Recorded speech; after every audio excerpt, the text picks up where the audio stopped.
안녕하세요. 책 읽어주는 남자 자장북입니다.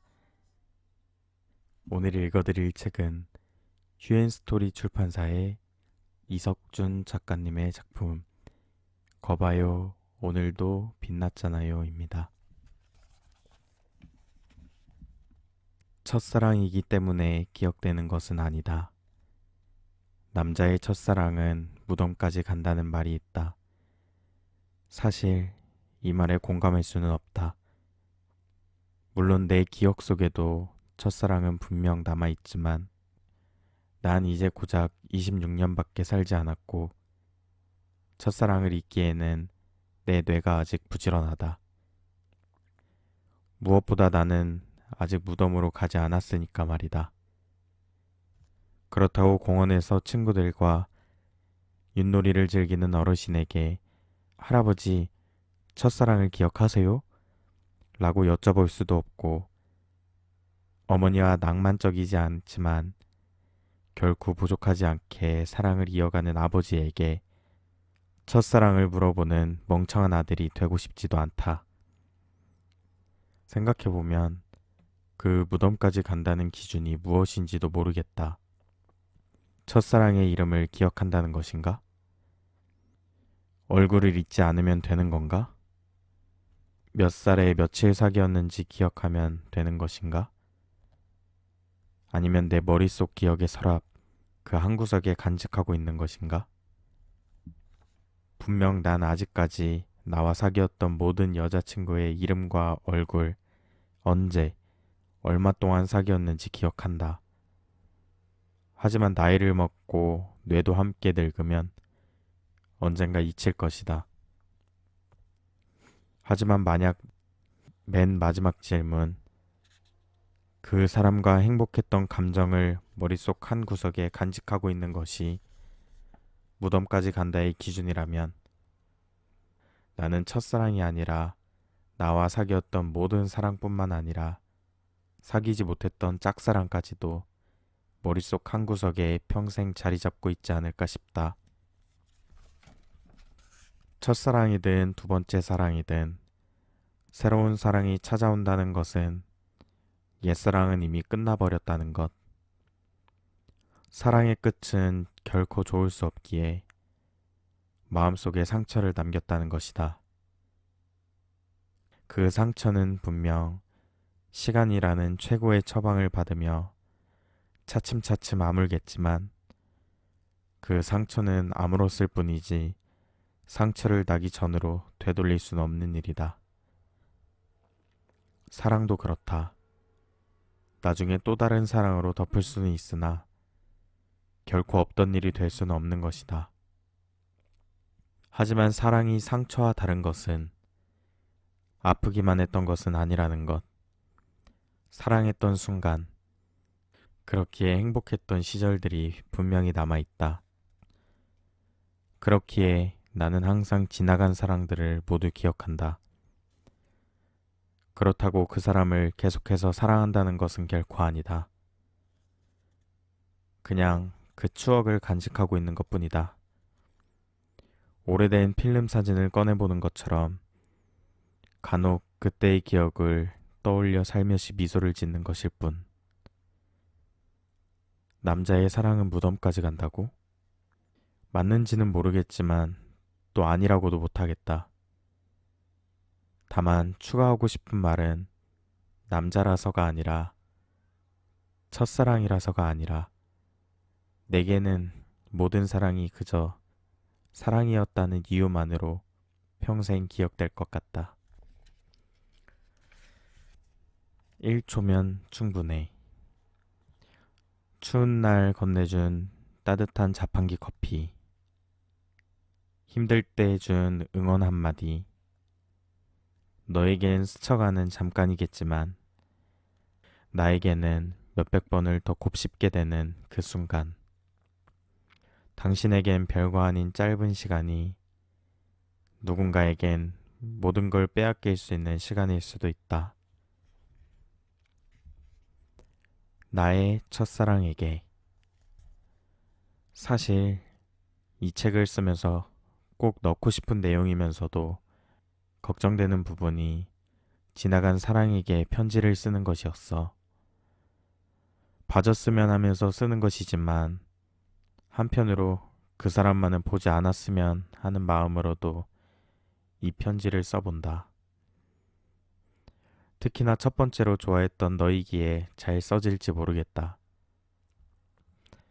우선 생각해보면 가장 길게 좋아했지만 반대로 사귄 기간은 가장 짧았던 게 너더라고. 초등학교 6학년 때 너를 처음 만나서 또래에 비해서 당돌했던 내가 그 어린 마음에 좋았나 보더라고. 하지만 고작 13살이었던 내가 너에게 고백했을 리가 없고 그 마음이 어떻게 중3 때까지 이어져 그때가 돼서야 너를 만나야겠다는 용기가 생겼나 봐. 그래도 나에겐 핑계가 필요했어. 내가 좋아서 너와 둘이 만나자고 하기엔 난 아직 어린애였거든. 그래도 참 다행이지? 내가 반장이었기에 반창회를 핑계 삼아 친구들을 모을 수 있었으니. 신기한 것은 그날 일어났지. 내 맘을 알아챈 듯 너는 온종일 구두를 신어 다리가 아프다는 핑계로 내게 기대서 걸었으니 말이야. 아직도 그날 친구들과 다 헤어지고 너를 부축하기 위해 너희 집 쪽으로 한참 뛰어갔던 것이 기억난다. 그러고 보니 지금으로부터 딱 10년 전이구나. 그렇게 우린 사귀게 되었지. 모든 첫사랑이 그렇듯 넌 내 첫사랑이기에 너의 마지막 사랑은 나이길 원했지만 우린 40일 만에 헤어졌지. 어린 내게 여자친구가 있다는 것을 누군가에게 말하기엔 부끄러웠나 봐. 그게 내 마음에 상처가 되어 우린 헤어졌지. 그 후 나는 고등학생이 되었지만 여전히 네가 계속 생각났나 봐. 매년 너와 사귀던 중 있었던 유일한 기념일인 빼빼로데이에 너희 집 앞으로 빼빼로를 가져가뒀던 걸 생각하고 있는 걸 보면 말이야. 그렇게 된 고3 가을, 그때도 이렇게 찬바람이 불기 시작한 가을이었지. 어느 날 너와 친하게 지내는 한 친구가 너를 아직 좋아하느냐고 묻더라고.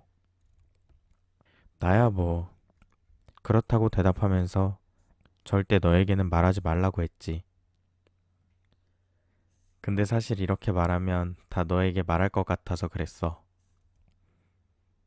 예상대로 그 친구는 너에게 나의 마음을 전했고, 예상대로 그 친구는 너에게 나의 마음을 전했고, 며칠 뒤 너에게 문자가 와서 우리는 수능을 한 달 남기고 다시 만났지. 나는 그 순간이 운명이라고 생각했어. 게다가 운 좋게 찾아온 신종플루. 걸리지 않은 그 병을 핑계로 일주일 동안 학교를 안 가고 너와 같이 고시원을 갔던 나날들이 참 좋았는데. 그렇게 수능을 일주일 앞두고 우리는 공부를 하자며 수능이 끝나고 만나자고 했지. 그러나 수능이 끝나고 너에게 문자를 했지만 답은 오지 않았어. 일주일, 보름이 지났고 난 결국 다른 친구에게 너의 소식을 물어봤지. 들려오는 대답은 사실 작년부터 사귀던 남자친구가 너에게 있었다는 것. 충격이었어. 사실 너를 원망도 했어. 안 했다면 거짓말일 거야.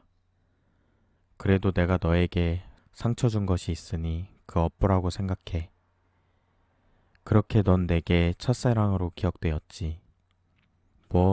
물론 지금은 가끔 너와 연락도 하고 만나기도 하지만 말이야. 생각해보면 난 헤어진 여자친구들과는 연락을 하지 않는데 딱 너한테만 하게 되더라. 어린 시절의 사랑이었기 때문인지, 시간이 상처를 잘 치유해줘서인지, 그 후 새로운 사랑이 생겼기 때문인지 그 이유는 잘 모르겠어. 어쩌면 전부일 수 있겠지. 간혹 사람들은 에이, 그때 사귄 게 뭐가 사랑이냐? 그냥 좋아했던 거잖아. 라고 말하더라. 나는 네가 첫사랑인 것을 언제나 확신해. 지금의 사랑과 비교하면 비록 서툴고 멍청하고 실수뿐인 사랑이었지만 그때의 내가 줄 수 있는 모든 마음을 주었고 그때의 내겐 네가 가장 소중했으니 그것은 분명 사랑이 맞아. 사실 너는 나를 어떻게 생각하고 있을지는 모르겠지만 말이야. 편지라고 해놓고 결국 추억팔이나 하고 있네. 그런데 어쩔 수 없어. 편지이기도 하지만 내 책의 한 이야기니까. 이 글을 읽어주는 사람도 이해할 수는 있어야 하니까. 그럼 이제 독자들이 아니라 너에게 하고 싶은 말을 하자면 고마워. 덕분에 다음 사랑부턴 누구 앞에서 부끄러워하면 안 된다는 것을 배웠으니까. 그리고 또 고마워. 너를 사랑했던 7년이란 시간 동안 아픈 날도 있었지만 행복한 날이 더 많았으니까. 마지막으로 고마워. 내 첫사랑으로 남아줘서. 가을이 좋은 이유. 봄은 텁텁한 황사가 싫어서. 여름은 따가운 햇볕이 싫어서. 겨울은 매서운 칼바람이 싫어서. 봄은 즐기기도 전에 시험 기간이 찾아와서. 여름은 마른 몸매에 반팔 반바지를 입어야 하는 게 부담이 돼서. 겨울은 사진을 찍다 보면 손이 얼 것 같아서. 사실 그런 이유로 가을이 좋다는 것은 아니다. 높은 하늘이 있어서. 풍경들이 빨강, 노랑, 색깔 옷을 입어서 선선한 날씨에 맞춰 내가 좋아하는 셔츠들을 꺼내 입을 수 있어서. 비 오는 날보다 맑은 날이 많아서. 유난히 좋은 추억이 많은 계절이라서. 그래서 가을을 좋아하기 시작했지만 어느 순간부터 가을은 가을이란 단어 그 자체로 그냥 좋다. 이제는 내가 그냥 너이기 때문에 좋은 것처럼. 눈부심. 그날 강력한 눈부심 속 당신이 있었어요. 집으로 돌아와 생각해보니 아름다웠던 그 순간이 비 때문이었는지 아니면 당신 때문이었는지 모르겠더라고요. 맞아요. 어쩌면 전 그 섬광에 눈이 멀어 당신의 진정한 모습을 보지 못했을지 몰라요. 그런데 그게 중요한가요? 지금 이렇게 당신을 다시 보고 싶은걸요. 짝사랑 마니아가 되기까지. 응답하라 1994의 칠봉이. 응답하라 1988의 김정환. 상속자들의 최영도. 나는 드라마를 보면 언제나 짝사랑 캐릭터에 더 감정이입이 되었다. 항상 짝사랑을 응원하지만 어느 드라마나 똑같이 항상 예상대로 짝사랑 캐릭터는 주인공 남녀의 사랑을 더 빛나게 해줄 뿐이다. 내가 상대를 꼭 잡지 않는다면 툭 끊어지고 마는 가슴 아픈 관계. 짝사랑. 이제부터 쓸 이야기는 나를 짝사랑 마니아로 만들어준 나의 짝사랑 이야기다. 때는 2010년. 내가 파릇파릇한 신입생 때의 이야기다. 고등학생 때 담임 선생님이 늘 말씀하셨던 대학생이 되면 여자친구가 생긴다 라는 말은 남고를 다닌 학생이라면 누구나 한 번쯤 들어봤을 것이다. 순진하게 그 바보 같은 이야기를 믿었던 바보 같은 아이들이 참 많았는데 안타깝게도 나도 그 중에 한 명이었다. 그렇게 부푼 꿈을 안고 입학한 대학교. 하지만 난 대학교에 들어오자마자 고3 선생님을 원망할 수밖에 없었다. 담임 선생님의 추천으로 들어온 전기공학과에 어떻게 52명 정원에 여자가 딱 한 명이었던 걸까? 이렇게 여자친구를 사귀지 못하고 마는 것일까?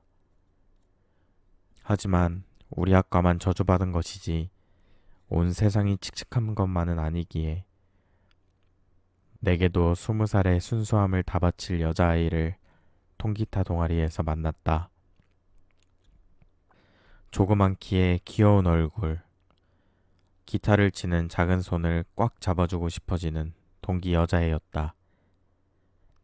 처음에는 분명 이뻐서 좋아하는 줄 알았다. 그런데 생각해보니 먼저 다가와준 친절함과 매번 웃어주는 모습에 좋아졌던 것 같다. 남중, 남고를 거친 공대생에 여자에겐 말도 먼저 건넬 용기도 부족했던 내게 여자 사람과의 대화는 그것 자체로 설렐 수밖에 없었다. 나중에야 그 아이는 누구에게나 친절하고 누구에게나 웃어주고 말도 먼저 걸어주는 착한 아이라는 것을 알았지만 그때는 이미 마음이란 녀석이 헤아릴 수 없이 커져 포기할 수도 없게 되었다.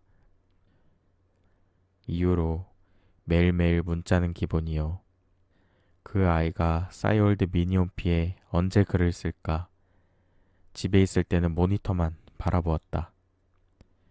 그 당시 미니홈피 이벤트로 몇 번째 방문자가 당첨되게 설정하는 기능이 있었는데 그 아이의 이벤트에 당첨되기 위해 10,000번째 방문자가 되려고 9,200번째 방문자부터 온종일 클릭을 반복하여 10,000번째 방문자가 되기도 하였다. 이런 노력이 그녀에게도 전달된 것일까? 나는 얼마 후 그녀와 단둘이 영화를 보러 갈 수 있게 되었다. 막 20살이 된 나의 순진하고 멍청한 사고는 단둘이 영화를 보러 간다는 것은 마음속에서 이미 그녀와 나는 커플이 된 것이나 다름이 없었다. 결론부터 말하면 보기 좋게 꽝이었다. 얼마 후 그 아이는 동아리 동기 남자애와 사귀게 되었다. 그녀와 그 녀석이 사귀게 된 날 노래방에서 혼자 휘성이 안 되나요를 미친 듯이 불렀던 기억이 난다.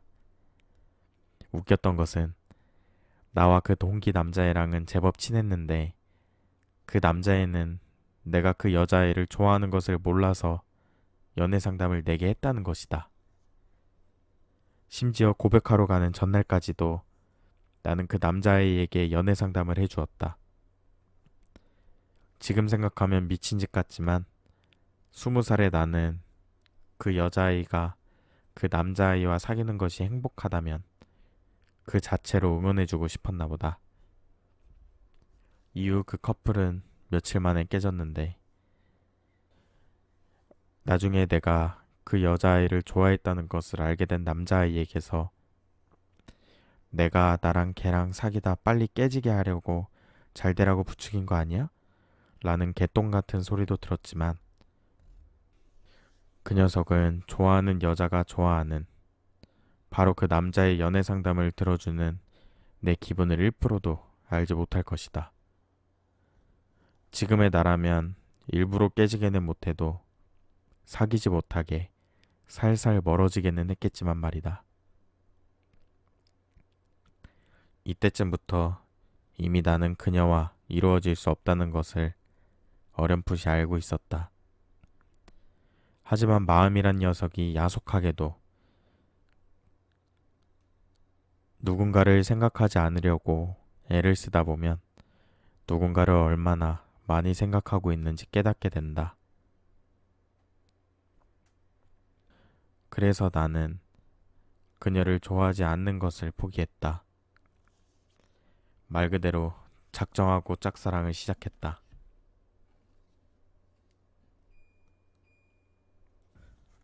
마음이 아프면서도 좋아한다는 이유만으로 행복했다.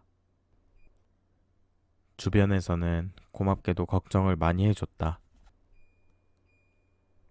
내 상황을 아는 친구들은 항상 술을 마실 때면 포기하라는 말을 많이 해주었다. 그 걱정들이 더 가슴 아프긴 했지만, 그러던 어느 날, 한 친구가 술을 마시며 그녀가 나에 대해 이야기한 것을 말해줬다. 그 친구와 몇 명의 친구들, 그리고 그 여자아이가 술을 마시고 있을 때, 석준이도 부를까? 라고 물어봤는데, 그 여자애가 이렇게 말했다는 것이다. 아, 나는 걔 질려. 짜증나. 연락 좀 그만했으면 좋겠어.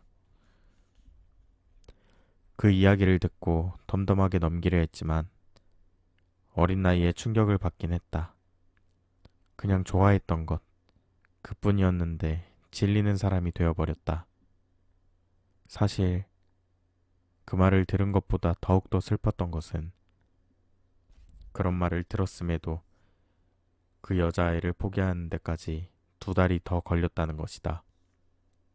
그렇게 내 20살의 짝사랑은 끝이 났다. 이후로 나는 짝사랑 마니아가 되었다. 서툴고 멋없는 일방적인 감정이지만 그 진실은 감정과 슬픔을 알기에 짝사랑하는 영화나 드라마만 봐도 왠지 가슴 한편이 먹먹해진다. 그래도 난 짝사랑에는 후회가 없다. 그녀와 단둘이 영화를 보러 갔을 때의 두근거림. 로즈데이라고 수줍은 첫사랑을 뜻하는 주황색 장미를 사들고 그녀에게 주러 갈 때 장미 냄새로 가득했던 거리. 관심 없는 드라마를 그녀가 추천해줬다는 이유만으로 수업도 안 가고 종일 드라마만 봤던 하루. 그녀가 원하는 생일 선물을 하고 싶어 생일 한참 전에 가지고 싶은 것을 물어봐서 생일날 사줬던 보라색 컨버스 스니커즈. 신발 사이즈를 몰라서 동아리방 그녀의 신발에 손을 대서 사이즈를 기억했던 그 풋풋한 첫사랑은 지금 생각해도 분명 행복이었다. 분명히 그녀를 짝사랑하는 기간엔 뼈아픔 슬픔도 있었지만 행복했던 시간이 더 많았기에 그녀를 뭐라고 할 자격도 없지만 뭐라고 하고 싶지도 않다. 오히려 조금은 미안하다. 너무 성급했던 내 감정이 그녀에게 조금 번거로웠을지도 모른다. 지금 내 마음을 표현하고 싶다는 이기적인 마음으로 준비도 되지 않은 그녀의 마음에 억지로 파고들려고 했을지 모른다. 그러니 질린다거나 연락을 안 했으면 좋겠다는 소리를 들었겠지. 만약 첫사랑을 시작한 아직 표현이 서툰 20살이 이 글을 읽고 있다면 이 말을 꼭 해주고 싶다. 성급해하지 말라고. 좋아하는 감정만으로 갑자기 3발자국 다가가면 상대방은 놀라서 5발자국 멀어질 수도 있다고. 단지 감정 표현에 급급해서 상대방을 힘들게 하는 나 같은 바보 같은 짓은 부디 하지 않길 바란다. 그렇지 않으면 나처럼 짝사랑 마니아로 살아야 할지도 모르는 일이니까 말이다. 지금도 가끔 그때의 생각을 한다. 만약 내가 그때 좀 더 차분하게 그녀에게 다가갔었더라면 내 짝사랑은 다른 결과를 가져올 수도 있지 않았을까? 이렇게 지나간 일로 되지도 않는 망상을 하면서 입가에 미소를 지을 수 있는 것은 짝사랑하는 사람만의 특권이겠지. 고양이의 마음. 아침에 만난 길고양이. 새끼 녀석이 세상 구경이 하고 싶었나? 아니면 혹시 어미를 잃었나? 제자리에서 하염없이 야옹 야옹 울어대기만 하는 녀석을 보니 안쓰러워서였을까? 귀여워서였을까? 어쩌면 나도 혼자 있는 외로움을 너무 잘 알아서일지도 모른다. 친해지고 싶다는 생각이 들었다. 녀석에게 주려고 편의점에서 소세지를 사왔다. 그런데 아무리 소세지를 주어도 가까이 오지 않더라. 결국 소시지 3개를 멀리서 던져주기만 하고 돌아왔다. 친해지고 싶었는데. 그래. 고양이의 마음조차 얻기가 이렇게도 힘든 일인데 내가 좋아하는 사람의 마음을 얻기는 얼마나 기적 같은 일인가. 눈사람. 누군가 만들어준 눈사람. 하지만 그 사람은 만들어주기만 하고 떠나버리는군요. 홀로 남은 눈사람은 제자리에서 아무리 기다려보지만 돌아오지 않는 그 사람. 하지만 만들어준 고마움에 차가운 걸 견뎌준 따뜻한 손길을 잊지 못해 온몸이 다 녹아내릴 때까지 그 사람을 기다려봅니다.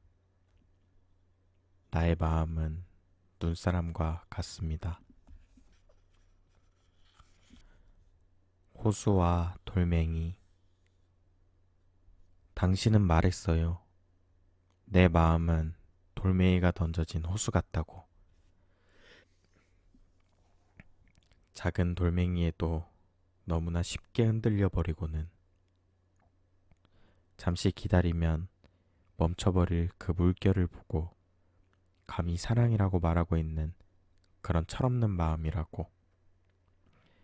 하지만 그대여, 부디 가벼운 마음이라 말하지 말아줘. 깊은 호수 아래 바닥에 돌멩이가 닿을 때까지 내 마음이 일순간 일렁이고 있으니 비로소 돌멩이가 바닥에 닿아도 촘촘한 모래알 사이에 콕 박혀 긴 시간 바라보고 있을 수밖에 없을 테니. 헤어짐은 좋은 건가요? 잡지를 보는 것을 좋아하진 않는다. 아니지, 좋아하지 않았다. 미용실에서 아주머니들이 보는 것이라는 생각이 들었던 것도 있고, 무엇보다 내용보다 광고가 많은 책이 무슨 의미가 있나 싶었다. 하지만 요즘은 잡지를 읽는 것에 제법 흥미를 느끼고 있다. 잡지는 잡지마다 주제가 있기 때문에 그 주제에 대한 깊이 있는 이야기를 볼 수도 있다. 무엇보다 사람 냄새가 나는 것이 좋다. 잡지는 솔직하다. 다소 다루기 날카로운 이야기도 있는 그대로 담고 때론 야한 이야기, 어떨 땐 사회에 대한 비판조차 거리낌 없이 써내려가기도 했다. 그렇다고 내가 아무 잡지나 읽는 것은 아니다. 돈도 없고 패션에 관심도 없는 내가 읽을 만한 잡지는 대학생이 주로 읽는 잡지들이었다. 그중 대전의 청년들이 직접 만든 보슈라는 잡지를 읽는 것을 좋아한다. 그 잡지를 읽는데 헤어짐은 좋은 건가요? 라는 주제의 글을 읽게 되었다. 그 글의 내용을 요약하면 다음 사람에게 더 잘할 수 있으므로 헤어짐은 좋은 것이라는 것이다. 사실 이 글을 읽을 때에는 별 생각 없이 읽었다. 그렇게 그냥 넘어가려 했던 주제가 얼마 후 내게 다시 질문으로 돌아왔다. 보슈라는 잡지를 만드는 에디터들이 독자와 만남을 가지는 행사를 열었다. 나는 한 명의 독자면서 팬이기 때문에 만남을 신청하였고 얼마 후 그 행사에 참여하였다. 행사에는 작은 이벤트가 여러 개 있었는데 그 중에 독자들에게 번호표를 주고 추첨하여 무작위로 한 주제에 대한 자기의 의견을 말하는 행사가 있었다. 독자가 바보가 아니라면 이쯤에서 내가 받은 질문이 무엇인지 알 것이다. 그렇다. 그 질문이 헤어짐은 좋은 건가요? 라는 질문이었다. 내 순서가 오기까지 혼자 아무 말도 없이 그 질문을 몇 번이고 되뇌었다. 자연스레 잡지에서 봤던 그 글이 떠올랐다. 다음 연인에게 더 잘해줄 수 있으니까 헤어짐은 좋은 것이라는 것. 나도 첫사랑에게는 부끄러워서 손을 놓고 말았던 실수가 있었기에 다음 사랑의 손만큼은 어느 장소, 누구 앞에서든 놓지 않았던 것처럼 분명 헤어짐을 반복할수록 다음 연인에게는 더 잘해줄 수 있다. 하지만 그게 좋은 것이라는 생각은 단 한 번도 해본 적이 없다. 좋은 성적을 위해 공부해야 하는 것은 당연하지만 난 결코 공부가 좋은 것이라고 생각해 본 적이 없다. 헤어짐도 그렇다. 헤어짐 뒤에 성숙함은 올 수 있으나 헤어짐 그 자체를 좋다고 할 순 없다. 무엇보다 가장 이해할 수 없는 것은 다음 사랑에게 더 잘할 수 있다는 이유로 지난 사랑과의 헤어짐이 좋았다고 한다면 지난 사랑에 대한 예의가 없는 것이라고 생각한다. 아니지. 애초에 그건 예의조차도 아니다. 지난 사랑과의 헤어짐을 좋은 것이라고 말할 것이라면 그걸 사랑이라고 하지 마라. 물론 다른 사람의 의견은 모른다. 하지만 적어도 내게 지나간 사람들은 다음 사랑을 꽃피우기 위해 희생됐어야 하는 걸음따위가 아니었다. 미숙했지만 그 순간도 분명 내겐 꽃이었다. 파도. 강렬한 파도일수록 산산이 부서지는 것처럼 그대도 내게 한순간에 다가와 잊지 못할 선명한 마음만을 남긴 채 그렇게 흩어져 가버렸다. 결국 난 네 모습을 보지 못했다. 사귀기 전에는 꾸며진 모습만 보았기에 그녀의 참된 모습을 보지 못했다. 사귀는 처음에는 콩깍질한 녀석이 눈에 박혀버려 이때도 그녀의 진실한 모습을 보지 못했다. 사귀는 나중에는 권태기라는 녀석에게 짓눌려 그녀의 모습을 바라보지도 않았다. 그리고 헤어지고 나서야 그녀의 모습이 보이기 시작했다. 아침에 약한 나를 위해 나보다 먼저 일어나 모닝콜을 해주던 너. 생각해보면 넌 참 착했는데 말이야. 요즘 길에서 마주치는 여자들을 보면 너보다 예쁜 사람은 없어. 그러고 보면 넌 예쁘기도 엄청 이뻤는데.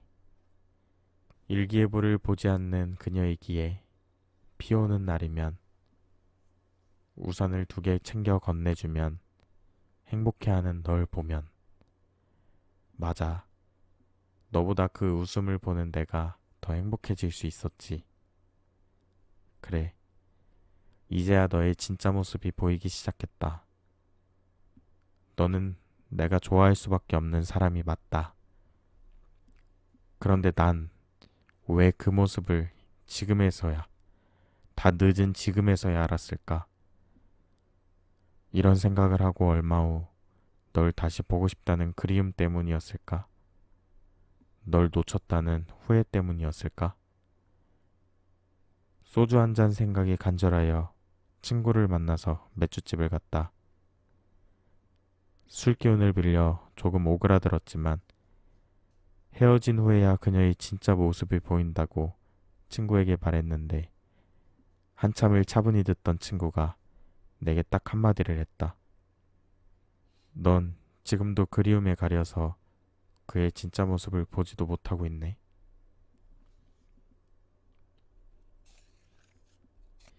미련. 나는 24살에 20살의 너를 처음 만나고 사귀게 되었지. 나는 25살에 21살의 너에게 헤어지자는 말을 들었고, 난 26살에 22살의 너에게 이별 후 처음으로 연락을 받았어. 밤 11시. 작은 이유로 나에게 연락했다는 너의 말에 사실은 하고 싶은 말이 있었다는 걸 알았고, 아니, 그렇게 믿을래 그냥. 이제는 그럴 용기가 날 만큼 네가 변했다는 걸 알았어. 사실 술 마시고 연락했던 걸 알았지만 애써 모른 척했지. 너 오타가 계속 났었거든. 비록 지난날의 날 욕하려고, 왜 그랬냐고 말하려고 한 연락이란 것을 알고 있었지만, 그래도 나도 참 이기적인가? 먼저 온 연락이 싫지는 않더라. 우리의 시작과 끝이 엉망이었고, 날 사귀면서도 외로움을 느끼는 사람이라 했지만, 난 우리의 시작도 끝도 드라마 같았고, 너랑 사귀면서 행복한 사람이었는데, 너는 내가 좋은 사람이지만 좋은 남자는 아니라고 했지만, 나는 네가 좋은 사람은 아니지만 좋은 여자라 생각했어. 내가 가끔 학교에서 너를 마주치면 외면했다고 했지만, 사실 혹시 마주칠 수 있을까? 네가 수업 듣는 건물을 서성였고, 간혹 마주치면 그 짧은 순간에도 네 얼굴을 눈에 담으려고 얼마나 노력했는지 너는 모를 거야. 카톡을 할 땐 자기가 변했다고 말하는 너에게 너 정말 많이 변했다라고 말했지만, 하나도 안 변했으면서 겉으로만 바뀐 척하는 모습조차 신기할 정도로 그대로라서 이상하게 안심이 되더라.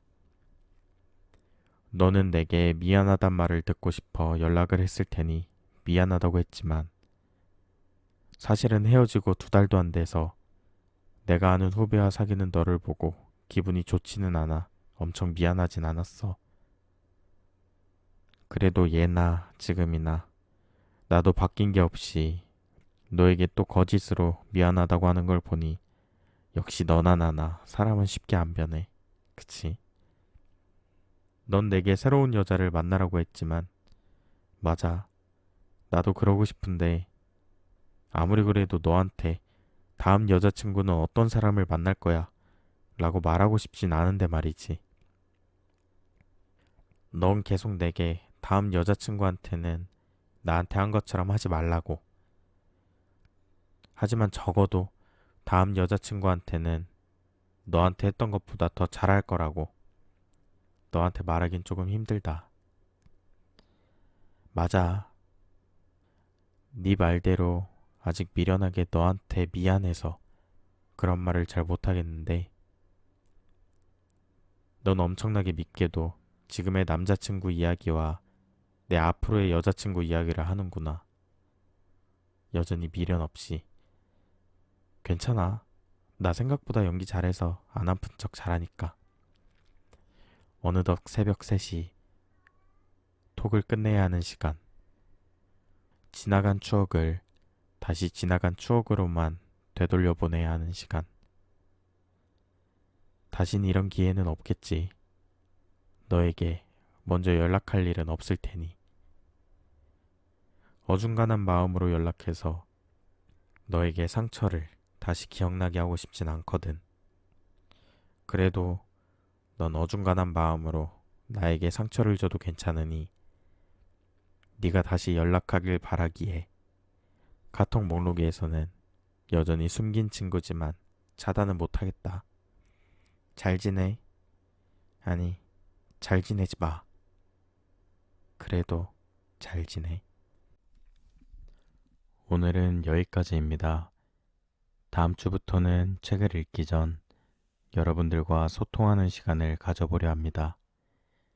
여러분들의 생각을 댓글로 남겨주세요. 오늘 당신의 소확행은